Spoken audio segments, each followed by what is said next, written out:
Hey, beautiful souls. Can we just get real for a moment? I know some of you clicked on this video because that title hit different. Maybe you're watching this at 2 a.m. because sleep won't come, or you're taking a quick break between taking care of everyone else. I see you. Listen, there's a crucial difference between being tired and being defeated. And I need you to understand this in your bones. When you're tired, you're still moving. You're just running on fumes. When you're defeated, you've stopped believing that movement is even possible. Tired says, I need rest. Defeated says, I need to quit.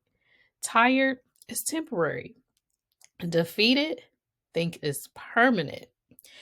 Being tired means you've been pouring out, loving hard, fighting battles, carrying burdens. Tired is proof of your faithfulness. Defeated is when the enemy convinces you that your efforts don't matter.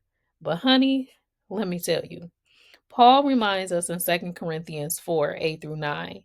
We are hard pressed on every side, but not crushed, perplexed, but not in despair, persecuted, but not abandoned, struck down, but not destroyed.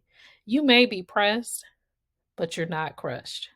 Your weariness doesn't disqualify you from God's love, it qualifies you for his rest. Matthew 11:28 says, Come to me, all you who are weary and burdened, and I will give you rest. But here's what I've learned God's rest isn't just spiritual, it's practical too. Let's talk about resting in God versus natural rest because we need both.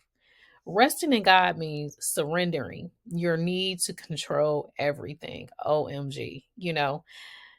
Some of us just want to know A through Z. We want to know every step and how everything is going to work out. But that gets in the way of us surrendering. So, truth be told, it's praying that God's will be done and actually meaning it. It's trusting that while we sleep, God is still working on our behalf. It's casting our anxieties on Him because He cares for us. That's what 1 Peter 5:7 lets us know.